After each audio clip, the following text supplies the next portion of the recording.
Good afternoon, and welcome to our last and the 14th panel of the Abu Dhabi Strategic Debate. First, I would like to thank Dr. Ibtisam for inviting me to the ninth Abu Dhabi Strategic Debate. This is the first time for me here, and I'm certainly delighted to accept the invitation and come here. So this is the last session, and it's on hidden gems, artificial intelligence, cyber, and cyber warfare. Digitalization creates new vulnerabilities, and it opens the vital and the critical sectors of the government to cybersecurity threats. While the Gulf countries are not alone in their exposure to the negative side effects of their dependency on digitalization, certainly their status as technological leaders, specifically the United Arab Emirates and Saudi Arabia, as innovators and leaders of artificial intelligence, not only regionally, but internationally, it means that they are more vulnerable to a wide variety of cybersecurity threats.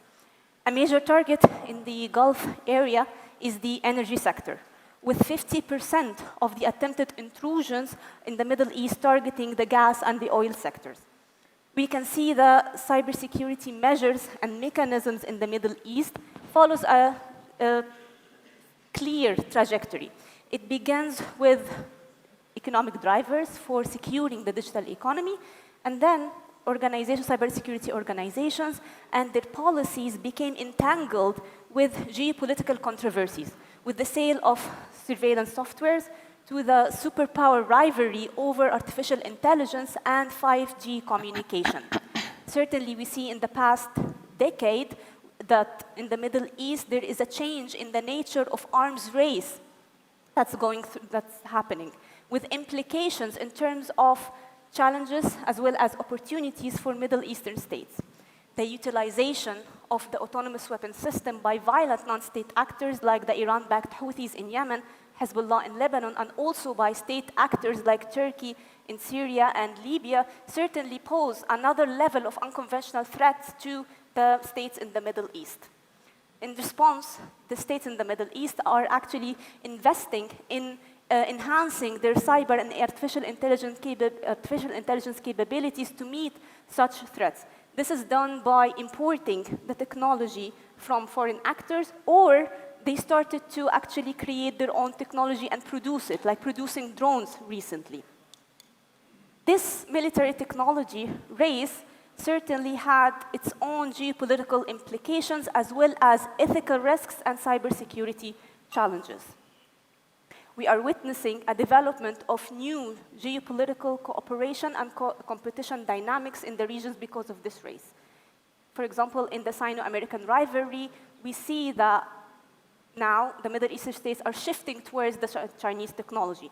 Another example is that states are starting to cooperate with countries that are considered as traditional rivalries to enhance their capabilities. We see UAE and Israel are cooperating after the normalization agreements. We see Morocco started to cooperate with Israel in acquiring drone capabilities. We also see Turkey and Saudi Arabia are cooperating to acquire the drone technology. And also we have Egypt and UAE cooperating to produce their own drone system.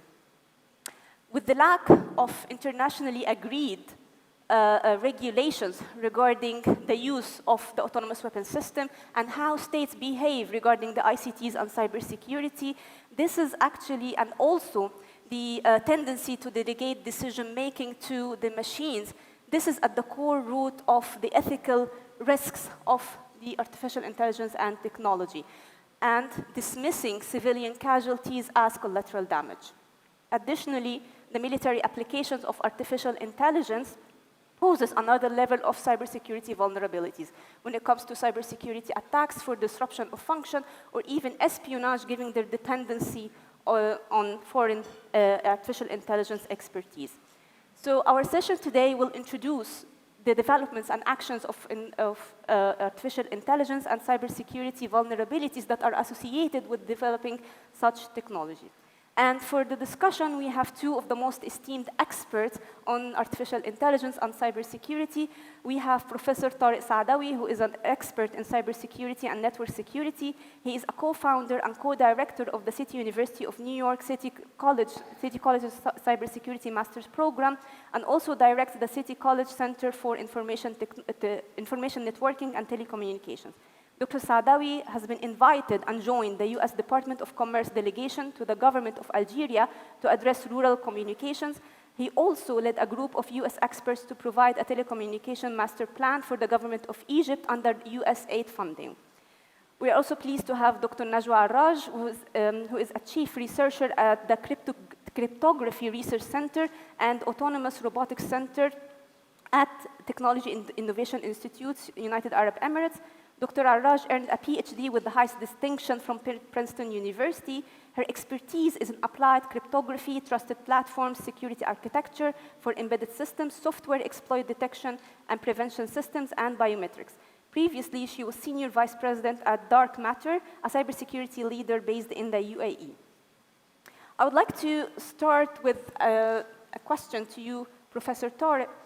The Middle Eastern states are actually facing significant traditional cybersecurity threats, including ransomware, fraud, hacktivism. And these threats, they target individuals, organizations, corporations, and also states. More specifically, the Gulf states, they are targeted by what we call the advanced persistent threats, mainly from Iran. This is what we call the state-sponsored intrusion campaigns. In your opinion, what is the most threat facing cybersecurity, and what's needed to mitigate the effect of their impact? First of all, sorry.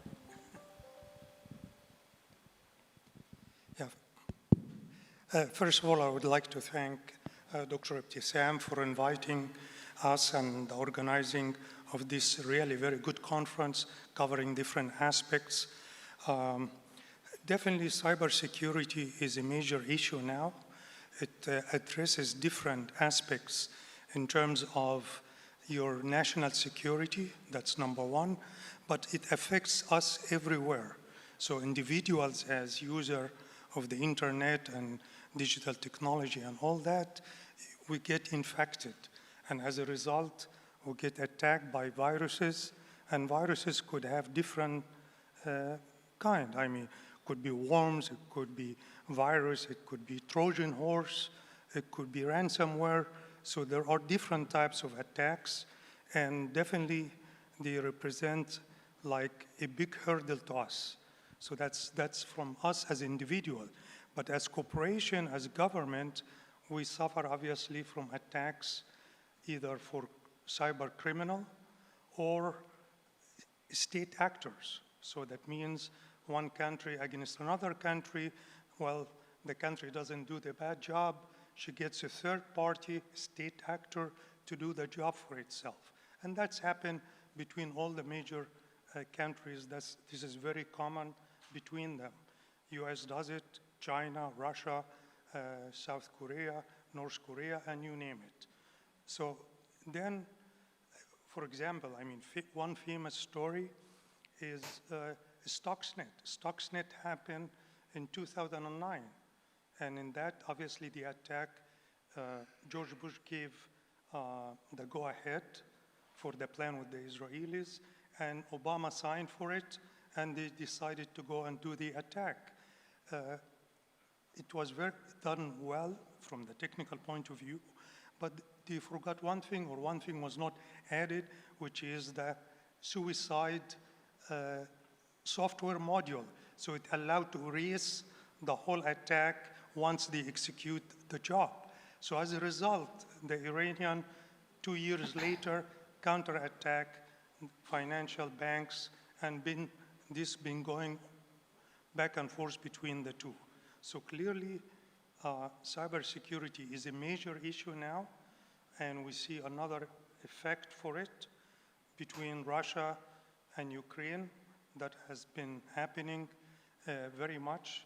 It happened 2015. The Ukrainian electric grid was attacked. 2016 was attacked again, and they cut off the electricity for like 4 hours from Kiev. So that's been going on for a while. If we also want to bring smaller countries like Estonia. Estonia was actually the first country that suffered a cyber attack. And in 2010, around that time, there have been hackers, and they end up disconnecting the whole Estonia from the other European countries. And as a result, Estonia was prevented from doing anything for almost a couple of days. And then they were able to mitigate that effect. And then after that, actually, in US, we happened to invite the defense minister of Estonia in our technical conferences, because clearly their experience has been very valuable and talked about. So that's more an overview for what is the status in terms of attacks back and forth between different countries. And I can go describe many cases of attack, but just, that's excellent. Thank for you, the time Professor being. Tarek. Thank you very much. I move to Dr. Najwa, and Dr. Najwa, artificial intelligence is arguably there to, or used to enhance cybersecurity and for deterrence as well. Can you talk to us a bit about the importance of artificial intelligence in cyber reasoning and the automation vulnerability management and also incident response? Sure. First of all, I would like to thank Dr. Ibtisam for having me here. Second of all, I would like to apologize for my voice. I lost my voice this morning, so please bear with me.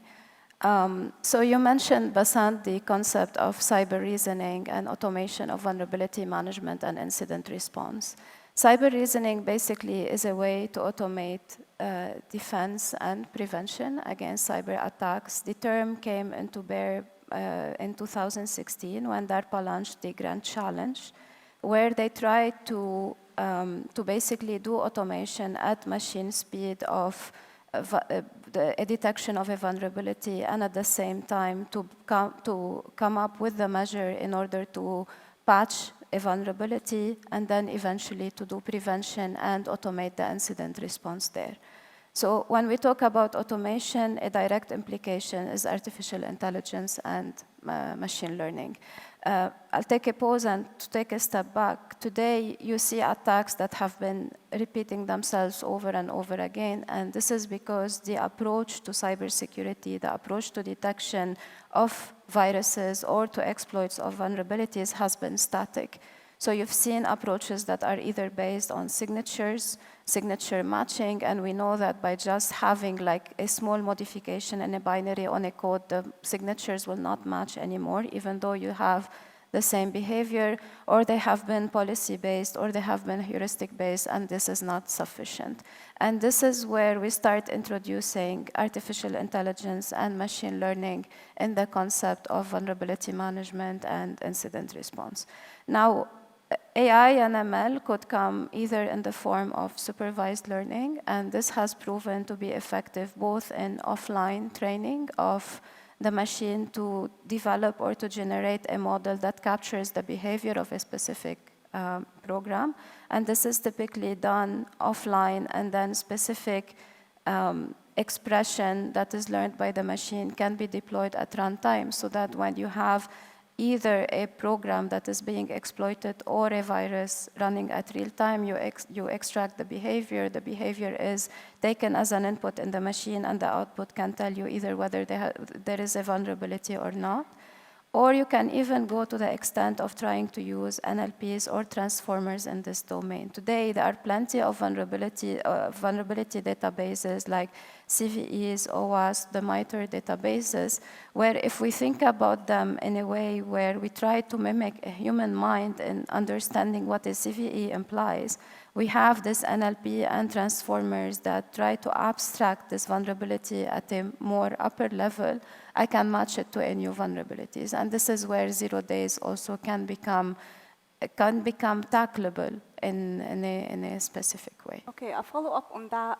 What is the main focus of the race to develop artificial intelligence, and how are the states in the MENA region doing to achieve actually this goal? Sure. So if I'm talking about AI in a theoretical way, of course, you have the whole development of AI algorithms, starting from the most basic ones like support vector machines, decision trees, KNNs, etc., moving into neural networks, whether we're talking about CNNs, RNNs, DNNs, etc., moving into, and this is what usually classifies as supervised machine learning. Then we start with reinforcement learning and unsupervised machine learning. Lately, we all are hearing about generative AI and GAN networks or generative adversarial networks as well. So this is more from a theoretical perspective, but the end goal basically is to enable multiple applications, right? So today you see a lot of domains where AI is super relevant. One of the domains actually two of the domains which I deeply work in, one is autonomous systems and robotics, and you can imagine the importance of AI and machine learning in autonomous systems. So whether I'm talking about perception and computer vision, whether I'm talking about the whole localization and manipulation techniques, control, and this is usually done either using deep neural networks or reinforcement learning for state estimation, or any other decision making that has to happen on the robot, in the air, on the land, or on the sea. This is where AI has a very big application. So at the end, this is the actual brain on the robot. We mentioned AI application in the cybersecurity space. Just maybe to take a note that is additional to what I mentioned before in the domain of cyber reasoning, automation of vulnerability management. Also, AI has a very big role when it comes to breaking cryptographic schemes. So whether we're talking about practical attacks or side channel attacks on crypto systems, or we're even talking about finding or automation of theoretical cryptanalytic attacks on crypto systems. And then, of course, you're developing AI for other sectors. Precision agriculture was mentioned before.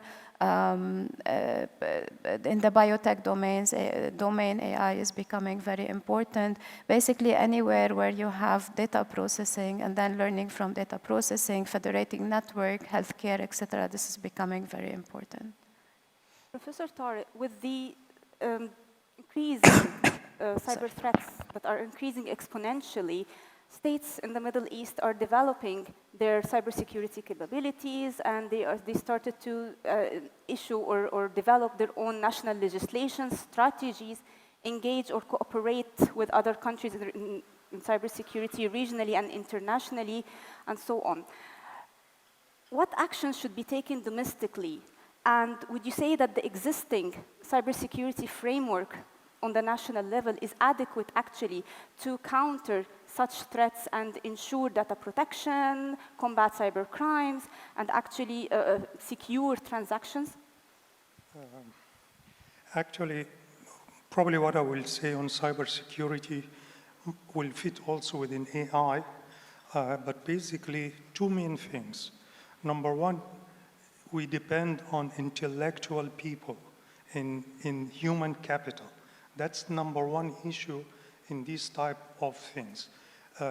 For example, in AI, there is many institution now offers AI as a graduate degree. You can go, for example, MIT, its computing school, has a certificate in AI. So there are few courses, 5, 6, 7 courses in AI. We offer a master degree in cybersecurity.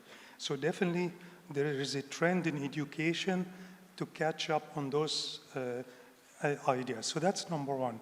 Number two is the environment of AI and cybersecurity, as well as the digital accessibility to everyone. So that means, for example, there is enough capital to fund different companies in cybersecurity and AI. This will help definitely to, and actually there is a lot of companies in the last 5, 6 years in the United States that basically do cybersecurity, mainly because of the existing of venture capitalists, and that helps, number one. Number two, you really need to have infrastructure for patents. Patents is a must, is needed. And you need to have, I mean, we applied for patents, and it's a long process. It takes a lot of effort and reviewers to come back with questions to clarify. So basically, number two is that do we have enough patents to allow those type of things to grow? Number three is number of IT companies. The more you have, definitely will be provide, because the workers, software engineers or IT engineers or whatever, those eventually will work in AI and cybersecurity. So only what you need is a little bit of training, and they can go to those two fields. So that's now the last item in the second issue, which is basically the infrastructure, is you want to look at the amount of data. This is a must, obviously, in AI. Data mining is a term used in AI. So the more data you have for a specific applications, the more accurate your AI. I'll give you one simple example. For example, stock market. I'm trying to get IBM stock now is $100. Next 5 minutes, it will be 105, it will be 95. So there is a probability it might go up, might go down. So we do a lot of statistical analysis for this type of. AI can do that, but it has, on top of that, it can do sort of feedback in terms of the data, because you're collecting data and you're feeding it to the AI, so the AI is able to come up with better prediction. So the bottom line in AI is big data, and as a matter of fact, is a new field coming out now, which is data science.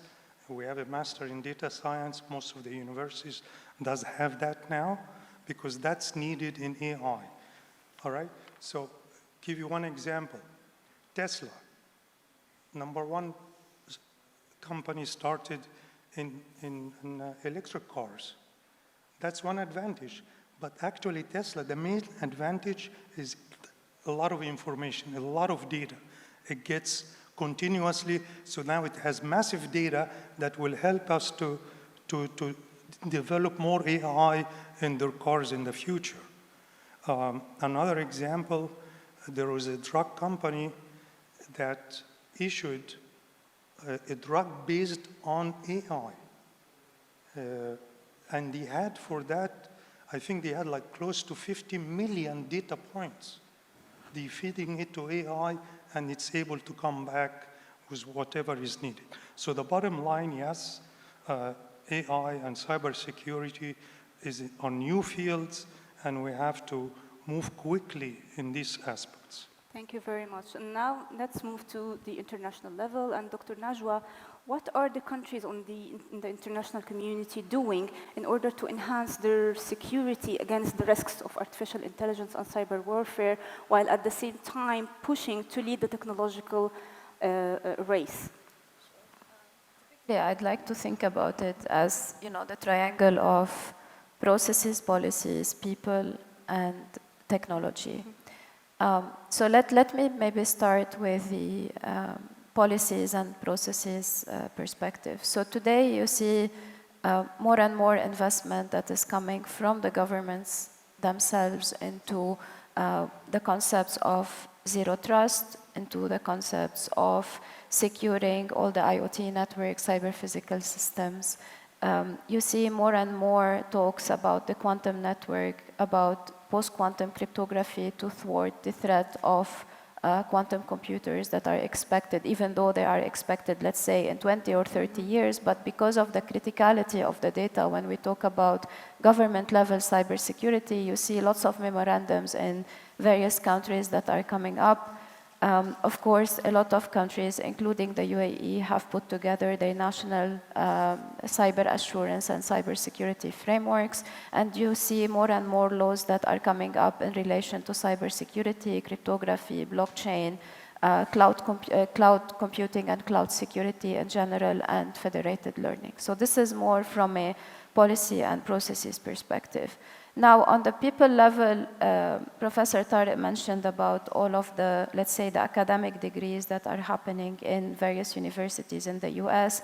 The same here in multiple universities. We also have a university that is dedicated to AI, Mohammed bin Zayed University of AI, and lots of programs that are coming up that are specialized, cybersecurity, cryptography, and AI. In addition to that, there is a lot of awareness awareness campaigns that have to come where there must be more awareness and education when it comes to cybersecurity, when it comes to AI, in particular preparing the people and making them aware of the threats of artificial intelligence, the way that, the way that GAN networks can synthesize data and launch attacks. This is basically as computational power, as quantum computers become available, this will be tools in the hands of the attacker to launch more and more powerful attacks. In the same token, this is where we talk about cyber wargaming when it comes to nation-state attack and other people-related aspects. Now, on the technology level, there are two aspects. One is looking into what technologies are missing from the market today, what are the technologies that are needed in order to fill specific gaps, and I would qualify things like cyber reasoning or AI-based vulnerability management systems, intrusion detection, network management systems along the same line. But more importantly, there should be a readiness to look into what are the technological trends of the future. I mentioned, for example, one of the main technologies that most governments today are preparing for is quantum computers. And along with quantum when you have let's say crypto-enabled or AI-enabled quantum computers, this is where AI will become even more powerful because of the whole computational power that will be relevant. So the quantum computers with the quantum algorithms that we will be able to implement on top of them, they will be able to break cryptography. What we know today as public key cryptography will be able to be broken, and then other attacks can be mounted using this computational power. And governments have to prepare for this, starting from reinforcing the old crypto infrastructure that is being used today that will become sort of deprecated because of those attacks. This has to be recovered in addition to other technologies to thwart the attack of the future. Okay, interesting tech insights into this. So as Professor Tarek, as the Middle Eastern states are actually achieving breakthroughs in terms of the technology and in the technological race and the competition regionally and internationally, and having the United Arab Emirates, Saudi Arabia, and even Bahrain on top of this race, how has the technological competition or race is actually threatening or changing the new world order? Definitely both AI and cybersecurity is becoming strategic. In other words, there is so many technology, but those two specifically is strategic technology, because cybersecurity, for example, is becoming part of the national security. It's becoming of today's and future wars is going to happen in cybersecurity. So definitely, and AI obviously is getting into all the military using AI. AI is getting so much now. Actually, maybe something on the side, AI has a lot of benefit across all disciplines, but it might have a drawback. Not drawback, but it might have some negative side, that misinformation. So misinformation is actually, there is a lot of techniques where people, was a known story in the United States where FCC, the Federal Communication Commission, FCC, basically puts requests to the public and companies and everybody about net neutrality. And they receive feedback, and based on that, they modify the program or modify the new rules.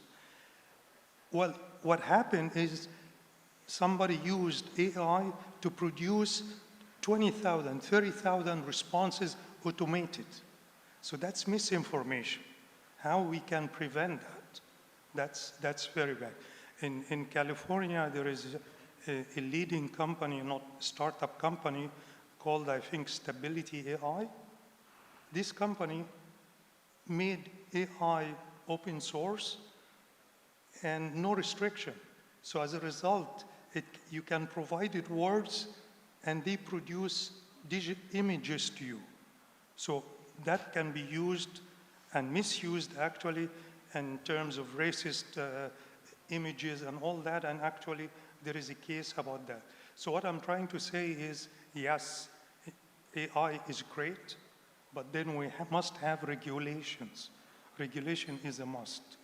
We must have the government and the private sector has to get involved together so that they can reach a minimum ground to guarantee safety, privacy, all these issues, by the way, existing in cybersecurity and existing in AI, very common. So that's really a key thing we can do on a domestic level. Okay, thank you very much. Now let's move the talk to international cybersecurity governance. Okay, and we have a problem with states, specifically from the Middle East, discussing the applicability of international law on armed conflict to cybersecurity and the usage of the autonomous weapons systems. So, Professor Tarek, how can states on the regional and international level cooperate to enhance a safe working environment regarding the internet, artificial intelligence, and cybersecurity? And do you believe that there is a room for a common or unified cybersecurity framework regionally in the Middle East? That's a very important point. As a matter of fact, in 2015, I wrote a paper in Georgetown Journal of International Affairs. And that was titled, the paper, Securing Telecommunication Infrastructure Against Cyber Attack.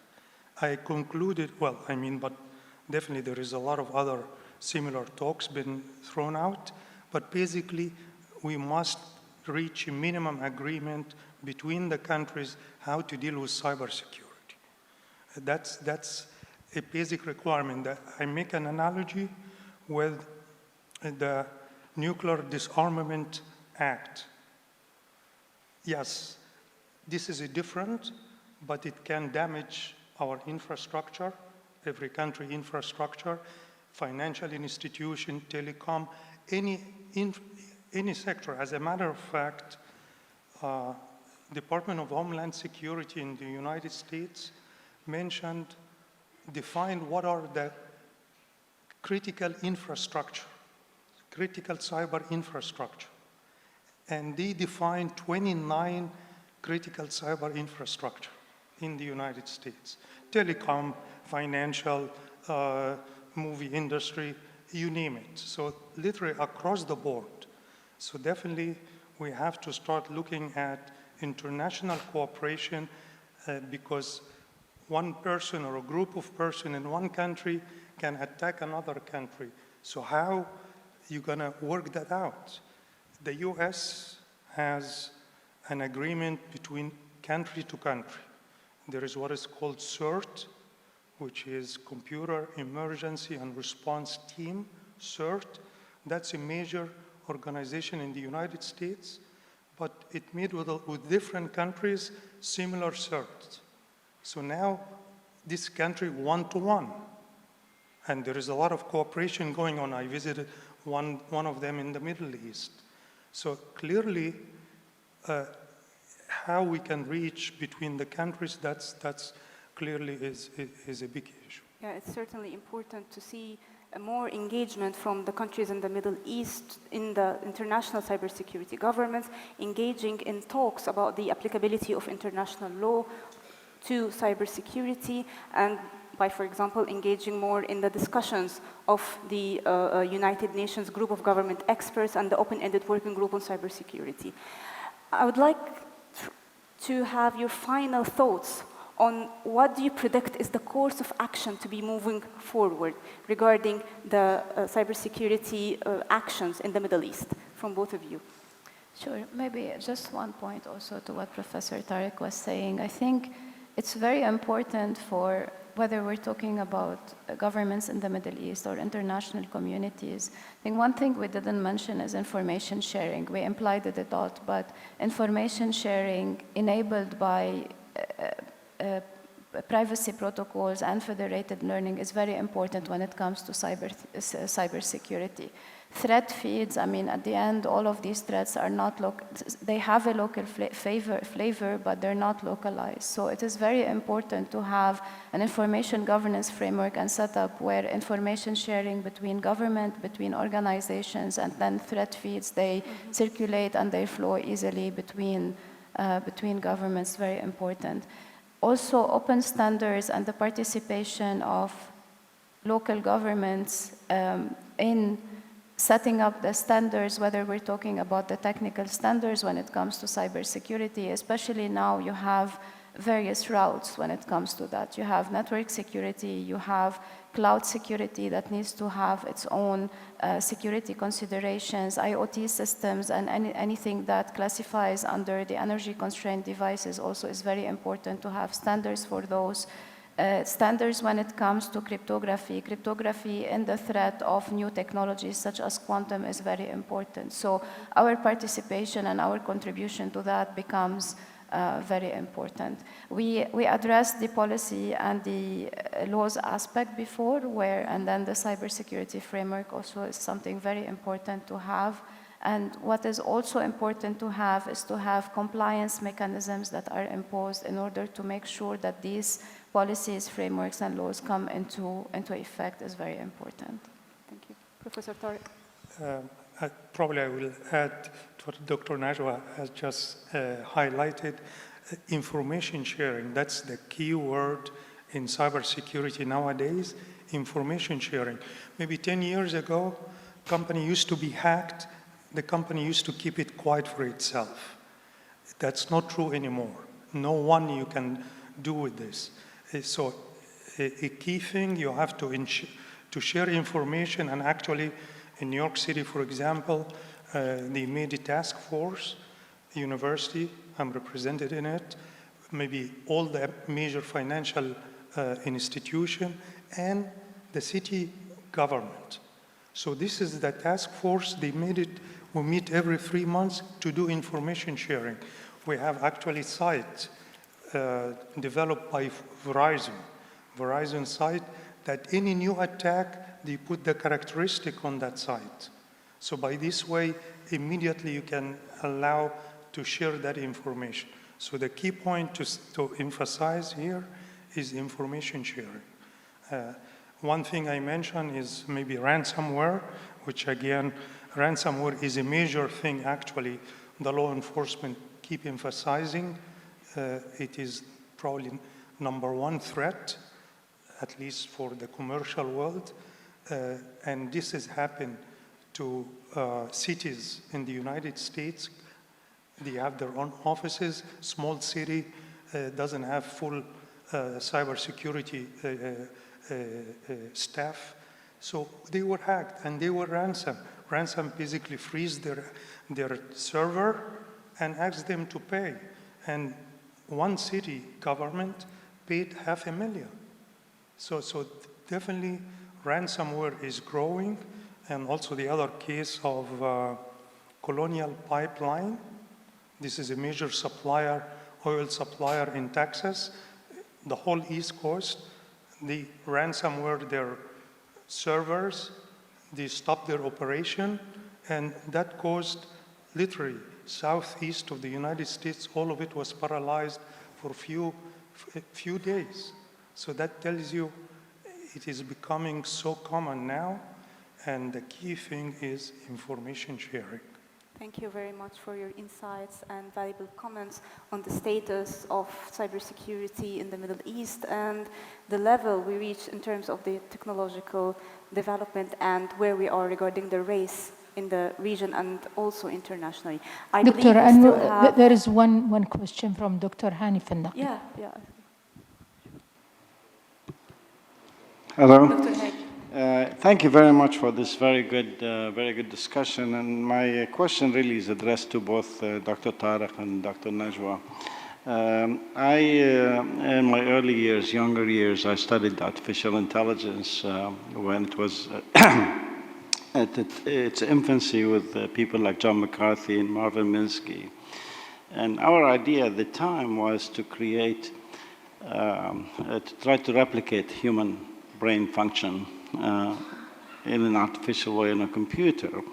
It looks to me like artificial intelligence has evolved in a very different way today than it had been initially planned for. So my question is that, is this the direction it's going to continue to take, or will, for example, things like quantum computing and other technologies will change the direction it takes? And number two, to the extent that we're talking about intelligence or replicating intelligence, is there a cultural component to it? And to the extent that, for example, the United States and China lead developments of artificial intelligence and quantum computing, will the Arab world be able to have its own version of it, or does it make a difference? Thank you, Dr. Hani. Would you like to respond first? Yeah, maybe to address the two questions. So on the first question that you had about before, basically the direction of AI moving towards brain-inspired computing and sparse brain-inspired computing. So for me, there is a separation between artificial intelligence and machine learning and what is evolving today as cognitive computing and spiking neural networks. So there is today a big effort that's happening in the US. It's called CBRIC. It's led by Purdue University, where they're trying to revive the efforts of cognitive computing and then having neural networks that are not instigated by the discrete input, rather by spikes in order to mimic the human brain and have it like to be less computationally intensive so that you can put it on any machine or any system in order to provide you as close as possible with the brain functionality. So at least from my perspective, these are two different concepts. Of course, we had to go through the phase of developing machine learning, deep neural networks, trying to mimic the neurons, etc., in order to land and have the analog logic that will enable you to mimic brain-inspired computing. The same question, I will just take it from the perspective of what we are trying to do here in the country, in the United Arab Emirates. So as of 3 years ago, we have opened the Technology Innovation Institute because from our perspective, basically research and learning can be anywhere in the world. So it's not, a lot of countries, they have a technology lead on many, because of historical reasons, but I do believe that technology, research, and science can be replicated and even advanced further in every country. So today, at the institute where we have a very big unit on artificial intelligence. We're also working on brain-inspired computing and advancing the state of spiking neural networks. At the same time, we have also the Quantum Center where we are trying to develop, or actually not trying, but we are developing a quantum computer, superconducting-based quantum computer. Of course, other countries have a lead time, but I believe with having the right scientific mindset, the right resources, and the right investment, you can catch up and even have like more advanced technological breakthroughs. Dr. Tarek, do you want to respond? Probably the second question is interesting because you mentioned China and US, and then how we can imply that to the Arab world. China announced, I guess, 2025 plan.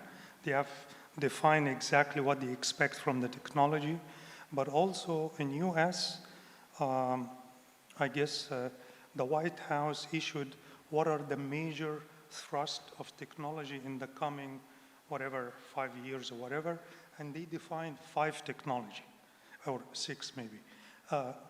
AI is one of them, cybersecurity, quantum computing, semiconductor, of course. Actually, Biden just opened a factory in Ohio. Then he opened another center for semiconductor with IBM in New York. So that's according to the plan. So those 4 technology, AI, cybersecurity, quantum computing is a key.